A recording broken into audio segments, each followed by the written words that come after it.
बात अठन्नी की। कहानी में कथाकार सुदर्शन ने कहानी के माध्यम से समाज के कड़वे सच का परिचय करवाया है। बाबू जगत सिंह पेशे से इंजीनियर थे। रसीला इनके यहाँ नौकर का काम करता था। एक बार रसीला को अपने बच्चे के बीमार होने की सूचना मिली। उसके पास रुपए नहीं थे। मालिक इंजीनियर साहब उसे जो वेतन देते थे वह उसी से अपना घर चलाता था। अपने बीमार बच्चों के इलाज के लिए रसीला ने अपने मालिक से रुपए मांगे, परंतु उन्होंने साफ साफ इनकार कर दिया। रसीला ने पड़ोसी के चौकीदार रमजान से कुछ रुपए उधार लिए और अपने बच्चों के इलाज के लिए पैसे भेज दिए। बच्चे स्वस्थ हो गए। कुछ समय बीतने पर रसीला ने रमजान को पैसे लौटा दिए, परंतु 8 आना शेष रह गया। कर्ज के बोझ से वह शर्मिंदा होकर रमजान से आंखें नहीं मिलाता था। एक दिन बाबू जगत सिंह ने रसीला को 5 रुपए की मिठाई खरीद कर लाने के लिए कहा। रसीला ने 5 रुपए की जगह 4.5 रुपए की मिठाई खरीदी और रमजान को अठन्नी लौटाकर समझा कि कर्ज उतर गया। लेकिन अपनी इस चालाकी को वह इंजीनियर साहब की नज़रों से छिपा नहीं पाया। रसीला की चोरी पकड़ी गई। जगत सिंह ने उसे बहुत पीटा और पुलिस को 5 रुपए देकर कहा कि कबूल वाले।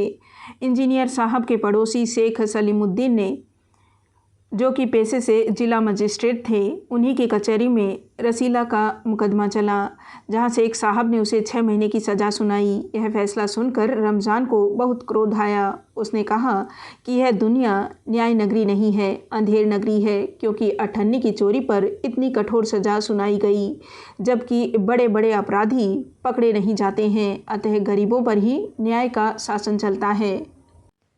बात अठन्नी की कहानी भ्रष्टाचार और ईमानदारी के बीच के संघर्ष को दर्शाती है कि कैसे गरीब और ईमानदार लोग अक्सर शक्तिशाली और भ्रष्ट लोगों द्वारा शोषित किए जाते हैं। कहानी का मुख्य पात्र रसीला एक ईमानदार और मेहनती व्यक्ति है, जो अपने परिवार का भरण पोषण करने के लिए संघर्ष करता है। वह अपनी ईमानदारी के लिए एक उच्च मूल्य रखता है, भले ही इसका मतलब है कि उसे कष्ट सहना पड़े। बाबू जगत सिंह कहानी का विरोधी पात्र एक भ्रष्ट अधिकारी है, जो अपनी शक्ति का उपयोग दूसरों का शोषण करने के लिए करता है। वह रसीला की ईमानदारी को समझने में असमर्थ है और उसे भ्रष्ट होने का आरोप लगाता है।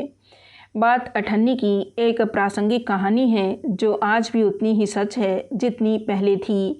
यह हमें ईमानदारी के महत्व और भ्रष्टाचार के खतरों के बारे में सोचने पर मजबूर करती है। कहानियों के इस सिलसिले को आगे बढ़ाते हुए आइए सुनते हैं सुदर्शन की लिखी कहानी बात अठन्नी की। रसीला इंजीनियर बाबू जगत सिंह के यहाँ नौकर था। 10 रुपये वेतन था। गांव में उसके बूढ़े पिता, पत्नी, एक लड़की और 2 लड़के थे। इन सब का भार उसी के कंधों पर था। वह सारी तनख्वाह घर भेज देता, पर घर वालों का गुजारा न चल पाता। उसने इंजीनियर साहब से वेतन बढ़ाने की बार बार प्रार्थना की, पर वह हर बार यही कहते, अगर तुम्हें कोई ज़्यादा दे तो अवश्य चले जाओ, मैं तनख्वाह नहीं बढ़ाऊँगा। वह सोचता, यहाँ इतने सालों से हूँ, अमीर लोग नौकरों पर विश्वास नहीं करते, पर मुझ पर यहाँ कभी किसी ने संदेह नहीं किया। यहाँ से जाऊँ तो शायद कोई 11-12 दे दे, पर ऐसा आदर न मिलेगा। जिला मजिस्ट्रेट शेख सलीमुद्दीन इंजीनियर बाबू के पड़ोस में रहते थे। उनके चौकीदार मियाँ रमजान और रसीला में बहुत मैत्री थी। दोनों घंटे साथ बैठते, बातें करते। शेख साहब फलों के शौकीन थे। रमजान रसीला को फल देता। इंजीनियर साहब को मिठाई का शौक़ था। रसीला रमजान को मिठाई देता। एक दिन रमजान ने रसीला को उदास देखकर कारण पूछा। पहले तो रसीला छिपाता रहा, फिर रमजान ने कहा, कोई बात नहीं है तो खाओ सौगंध। रसीला ने रमजान का हठ देखा तो आंखें भर आई। बोला, घर से खत आया है, बच्चे बीमार हैं और रुपया नहीं है, तो मालिक से पेशगी मांग लो। कहते हैं 1 पैसा भी न दूंगा। रमजान ने ठंडी सांस भरी। उसने रसीला को ठहरने का संकेत किया और आप कोठरी में चला गया। थोड़ी देर बाद उसने कुछ रुपए रसीला की हथेली पर रख दिए। रसीला के मुंह से एक शब्द भी न निकला। सोचने लगा, बाबू साहब की मैंने इतनी सेवा की, पर दुख में उन्होंने साथ न दिया। रमजान को देखो, गरीब है, परंतु आदमी नहीं, देवता है। ईश्वर उसका भला करे।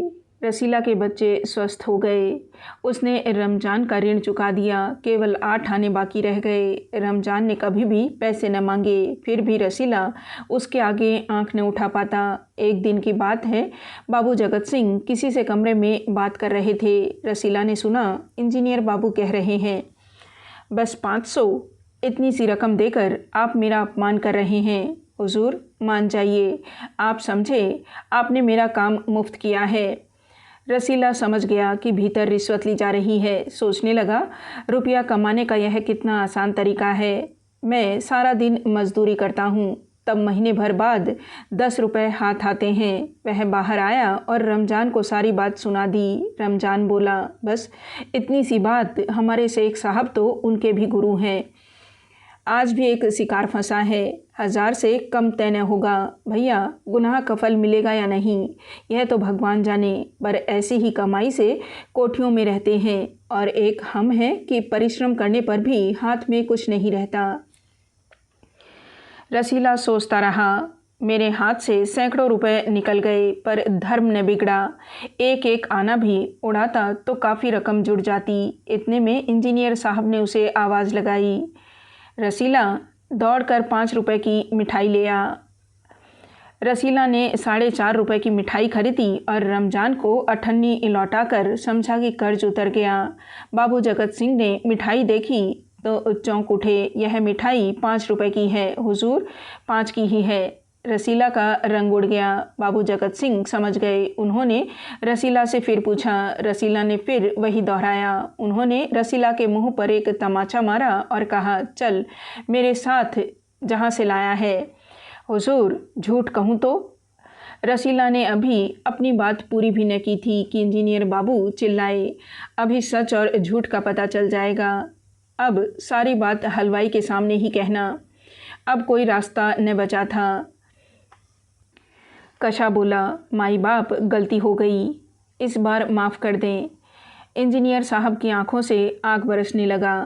उन्होंने निर्दयता से रसीला को खूब पीटा, फिर घसीटते हुए पुलिस थाने ले गए। सिपाही के हाथ में 5 का नोट रखते हुए बोले, मनवा लेना, लातों के भूत बातों से नहीं मानते। दूसरे दिन मुकदमा शेख सलीमुद्दीन की कचहरी में पेश हुआ। रसीला ने तुरंत अपना अपराध स्वीकार कर लिया। उसने कोई कहानी न बनाई। चाहता तो कह सकता था कि यह साजिश है, मैं नौकरी नहीं करना चाहता, इसलिए हलवाई से मिलकर मुझे फंसा रहे हैं, पर एक और अपराध करने का साहस वह न जुटा पाया। उसकी आंखें खुल गई थी। हाथ जोड़कर बोला, हुजूर, मेरा पहला अपराध है, इस बार माफ़ कर दीजिए, फिर गलती न होगी। शेख साहब न्यायप्रिय आदमी थे। उन्होंने रसीला को 6 महीने की सज़ा सुना दी और रुमाल से मुंह पोंछा। यह वही रुमाल था जिसमें एक दिन पहले किसी ने 1000 रुपये बांध कर दिए थे। फैसला सुनकर रमज़ान की आंखों में खून उतर आया। सोचने लगा, यह दुनिया न्याय नगरी नहीं, अंधेर नगरी है। चोरी पकड़ी गई तो अपराध हो गया। असली अपराधी बड़ी बड़ी कोठियों में बैठकर दोनों हाथों से धन बटोर रहे हैं, उन्हें कोई नहीं पकड़ता। रमज़ान घर पहुंचा। एक दासी ने पूछा, रसीला का क्या हुआ? 6 महीने की कैद। अच्छा हुआ, वह इसी लायक था। रमज़ान ने गुस्से से कहा, यह इंसाफ नहीं, अंधेर है। सिर्फ एक अठन्नी की ही तो बात थी। रात के समय जब 1500 के चोर नरम गद्दों पर मीठी नींद से सो रहे थे, अठन्नी का चोर जेल की तंग अंधेरी कोठरी में पछता रहा था।